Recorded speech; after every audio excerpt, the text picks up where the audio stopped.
Media మిత్రులందరికీ నా నమస్కారాలు. నా పేరు మహబూబ్ బాషా అండి. నేను స్థానికంగా ప్రొద్దుటూరులో మున్సిపాలిటీలో ఉండే 3వ వార్డులో నివాసనండి. నిన్న మా వార్డులో జరిగిన రేషన్ అక్రమ రవాణా దాంట్లో పట్టుబడిన 33 బస్తాల బియ్యం నక్కా రామకృష్ణ అనే వ్యక్తి ఇంట్లో ఉన్నాయని ఇన్ఫర్మేషన్ జేసీ మేడం గారికి, డిఎస్ఓ సార్ మేడం గారికి, విజిలెన్స్ వాళ్లకు చెప్పడం జరిగింది. వాళ్ళు వెంటనే స్పందించి అక్కడికి వచ్చి అక్కడ ఉండే స్టాక్ ను తీద్దాం అని బయటికి రావడానికి పక్కనే ఉన్న జంబాపురం వెంకటలక్ష్మి గారు ఎవరైతే ఉన్నారో కౌన్సిలర్ గారు పరిగెత్తుకుంటూ వచ్చి ఆ ఇంటి బీగాలు క్లోజ్ చేసేసి వెళ్లిపోయినారు. మీడియా మిత్రుల మీద గొడవ చేశారు. మళ్ళీ అలాగే అక్కడ ఉన్న వాళ్ళందరి మీద దుర్భాషలు ఆడినారు. మీడియా వాళ్ళ మీదకి కూడా గొడవకు మీదకి పోయినారు. మీకు ఎటువంటి సంబంధం లేనప్పుడు అక్కడ పరిగెత్తుకుంటూ వచ్చి మీరు వాకిలి గేట్ వేయాల్సిన అవసరం ఏముందండి? మీడియా రామకృష్ణ అనే వ్యక్తి సైలెంట్ గా ఉన్నాడు. అతను వీళ్ళు ఎందుకో ఓవర్ యాంగ్జైటీగా ఫీల్ అవుతున్నారు. దాని మీద ఓవర్ గా రియాక్ట్ అయ్యారు. మీకు సంబంధం లేనప్పుడు మీరు ఎందుకు అంతగా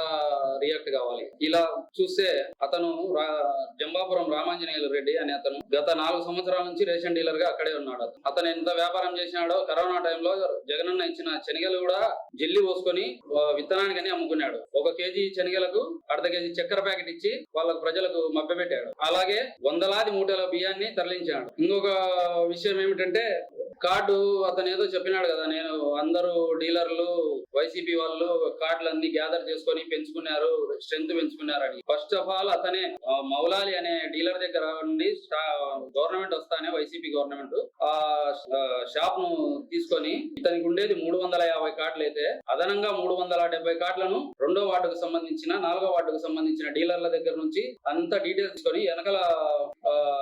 వెనకాల ఎంఆర్ఓ ఆఫీస్ లోకి వెళ్ళేసి మొత్తం ఎక్కించుకున్నాడు. అతను దానికి నువ్వు నిస్వార్థంగా సేవ చేసేవాడివి అయితే ఎందుకు నీ దానికి ఎక్కించుకోవాలా? నేను సూటిగా అడుగుతున్నావు, నువ్వు ఎందుకు ఎక్కించుకోవాలా? అసలు అది చాలా తప్పు కదా. నువ్వు నిజాయితీ పరుని సత్యహరిశ్చంద్రుడివి, నువ్వు ఇట్లా చేయొచ్చా? మళ్ళీ ఏమన్నంటే నేను ప్రజల కోసం నా ఇంటిని అమ్మినాను అంటున్నావు. రాజా రామ్మోహన్ రాయ్ లాగా నువ్వేమన్నా ముండమోపులను ఉద్ధరించడానికి ఏమన్నా అమ్మినావా ఇల్లు?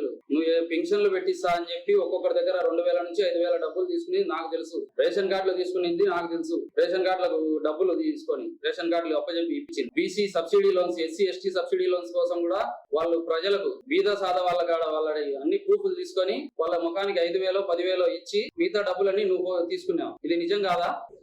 Punjab national bank insurance company దాంట్లో మీ భార్య ఏజెంట్ అయినది నిజం కాదా? ఆమె ఎంతమంది చనిపోయిన వాళ్లకు దొంగగా ఇన్సూరెన్స్ డబ్బులు మీరు తీసుకునేది నిజం కాదా? ఏదో నీ చరిస్మాతో గెలిచానంటున్నావు కదా. 2014లో 700 చిల్లర, 2019లో 1200 చిల్లర వచ్చినాయని. మరి ఇప్పుడు ఎందుకు 2024లో 170 వచ్చినాయే? 156 57 బూతులలో 56 ప్లస్ వైసీపీకి. ఆ 58వ బూత్ ఒక్కటి ఓట్లు ఎక్కడంటే అక్కడ ఉండేవి వచ్చి పడి అవేనా నీకు వచ్చినాయి. అది నీ ముఖం చూసి కాదు, గవర్నమెంట్ గాలి వల్ల అట్లా వచ్చి పడింది. అది అంతే.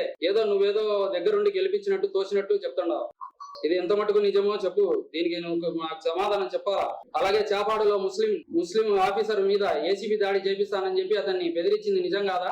నీ కడుపున పుట్టిన కొడుకు నాకు పుట్టలేదని చెప్పి 2 సార్లు 2014, 19 ఎలక్షన్లలో నాకు లేడు, నా కొడుకు నాకు లేడు అని చెప్పి మా తమ్ముడు వాళ్ళ ఇంట్లో వాళ్ళ రేషన్ కార్డులో ఎక్కించి వాళ్ళ బర్త్ సర్టిఫికేట్ అతని పేరు మీద తీసుకొని వచ్చింది నిజం కాదా? ఇది మరి సత్యహరిశ్చంద్రుడు అయితే ఇవన్నీ ఎందుకు చేసినావు చెప్పు. రామాంజనేయులు రెడ్డి ఎందుకు చేసినావు చెప్పు.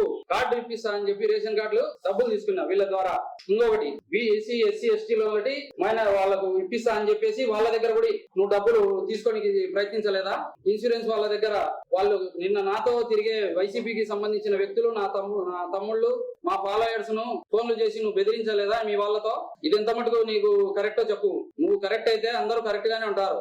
ఒకరికి ఏళ్ళు ఎత్తి చూపించేటప్పుడు టీబీ రోడ్డులో నువ్వు ప్రొద్దుటూరుకు వచ్చేటప్పటికి 30 ఏళ్ల కిందట వచ్చినా నేను అన్నావు. 2014లో మా ఎమ్మెల్యే రాచమల్లి శివప్రసాద్ రెడ్డి గారి దగ్గరకు వచ్చినప్పుడు నీకేమున్నది? చినిగిన చొక్కా, 2 గుండీలు లేని చొక్కా వేసుకుని తిరుగుతున్నావు. అప్పుడు 2 సుమల మనుషుల్ని నేను తీసుకొని పోయి నిన్ను ఇతనుంటే మంచిగా చేస్తాడన్నా అని చెప్పి మా యాపకు పరిచయం చేపించి మేము అన్ని మీకు ముందుండి నడిపిలేదా? 2019లో కూడా కాళ్ళు గడ్డం పట్టుకొని నీ చరిస్మా ఉండేవానివి మళ్ళీ ఎందుకు మా ఎమ్మెల్యే గారి కాళ్ళు పట్టుకున్నావు పోయి నాకు సీటు ఇవ్వండి అని, తప్పు అయిపోయింది క్షమించండి అని.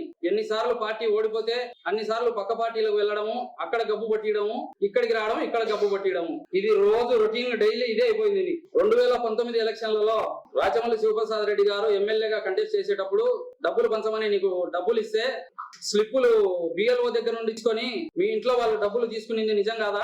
దానికి అన్నిటికీ ప్రత్యక్ష సాక్షిని నేనే. నువ్వేమేం చేశావో 10 సంవత్సరాలు నీ ఎంబడి తిరిగినాం, మేము ఇద్దరం కలిసి తిరిగినాం. నాకు అన్ని తెలుసు. ఎమ్మెల్యేకు తెలియకపోవచ్చు, బంగారెడ్డి అన్నకు తెలియకపోవచ్చు, పెద్ద ఆయన వరదరాల రెడ్డి గారికి తెలియకపోవచ్చు, కానీ నీ పక్కనే 2 ఇళ్ళు అవతలనే నా ఇల్లు. నాకు అన్ని తెలుసు నీ గురించి. ఇంకా చెప్పుకుంటూ పోతే నువ్వు అసలు ఈ మీడియా వాళ్ళకు కూడా అంత చిక్కని రహస్యాలు ఎన్నో ఉన్నాయి. అన్ని చెప్తా టైం వస్తే.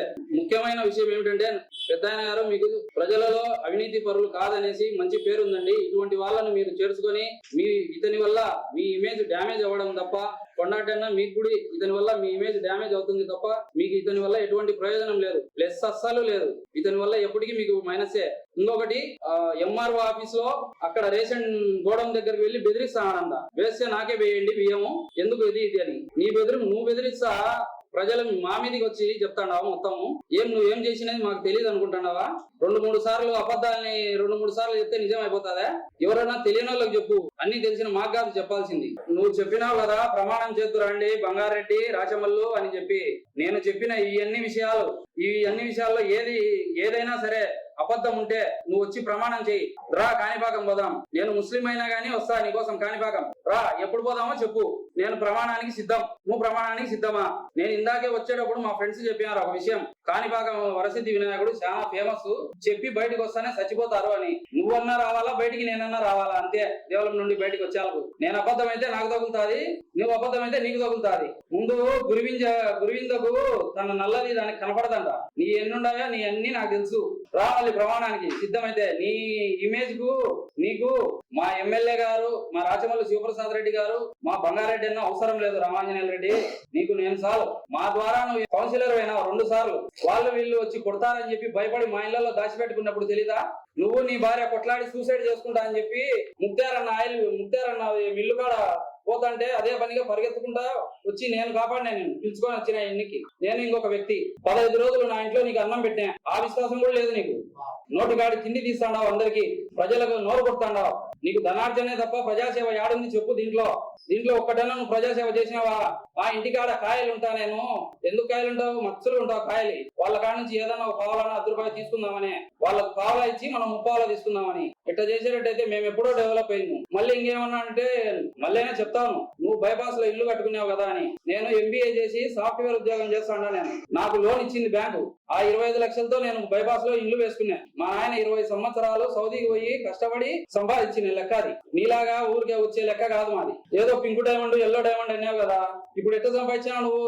అది చెప్పు. నువ్వు ఎన్ని ట్యాక్సులు కడతానావో అది చెప్పు. ఏం ట్యాక్సులు కట్టినావు? సొక్కా లేనవనివి, సొక్కాకు గుండీలు లేనవనివి ఇప్పుడు కోట్లకు పడిగెత్తినావు. యానుండి వచ్చింది నీకు? టీబీ రోడ్ లో ఉండే 2 అంగళ్ళు ఎవరిటాయి? వెనకాల మున్సిపాలిటీ కాలువ ఆక్రమించుకొని 3/4 సెంటు కాలువ ఆక్రమించినావు. ఆ వాళ్ళకు రూట్ గుడి పెట్టినావు తావా. అన్ని బాడిగలకు ఇచ్చుకొని బైపాస్ లలో ఫ్లాట్లు కొన్నావు, టెలిఫోన్ టవర్ కాడ ఇల్లు కొన్నావు, స్థలాలు. యాడ్ నుంచి వచ్చినాయి ఇవన్నీ నీకు? చెప్పు. నువ్వు ఇవన్నీ నేను చెప్పినట్టు అబద్ధం అయితే రా.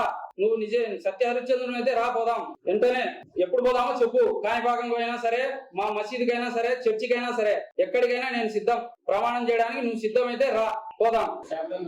షాప్ నెంబర్ 7 జేసీ మేడం గారికి, డిఎస్ఓ మేడం గారికి, విజిలెన్స్ సార్ గారికి తెలియజేసేది ఏంటంటే, నక్కా రామకృష్ణ అనే అతను మీద 6A కేసు బుక్ చేసినారు. అతని మీద 6A కేసు కాకుండా క్రిమినల్ కేసు బుక్ చేయాలనేసి విన్నవిస్తున్నాను. ఇంకొక విషయం ఏమిటంటే, రామాంజనేయుల ద్వారా నాకు, మా తమ్ముళ్లకు, మా కుటుంబ సభ్యులకు, నా వెంట తిరిగే పిల్లలకు ప్రాణహాని ఉంది. రేపు పొద్దున ఏమి జరిగినా గానీ దానికి బాధ్యులు రామాంజనేయులు రెడ్డి, జంబాపురం శివశంకర్ రెడ్డి వాళ్ళ ఫ్యామిలీదే. మీరు దయించి వాళ్ళ దగ్గర నుండి మమ్మల్ని కాపాడవలసిందిగా ఎస్పీ సార్ గారికి విన్నవిస్తున్నారు. ఇంకొక విషయం ఏమిటంటే, సిఐ సారు, ఎస్ఐ సార్ గారు రాకపోయింటే నిన్న అక్కడ జరిగిన విషయంలో మమ్మల్ని వాళ్ళు అక్కడే కొట్టేవాళ్ళు. కావాలంటే అతని సీసీటీవీ ఫుటేజ్ ఉంది, అది వెరిఫై చేయండి. మీరు మీడియా సోదరులారా వెరిఫై చేస్తే చెప్తారు మేము ఎక్కడున్నాము, వాళ్ళు ఎక్కడి నుంచి ఆ నుండి పరిగెత్తుకుంటూ వచ్చి మా మీదకి దాడి చేయాలని ప్రయత్నించినది. దీని ద్వారా పెద్దాయన ఇటువంటి చీడపురులను దగ్గరికి రానియొద్దని నేను మీకు హంబుల్ రిక్వెస్ట్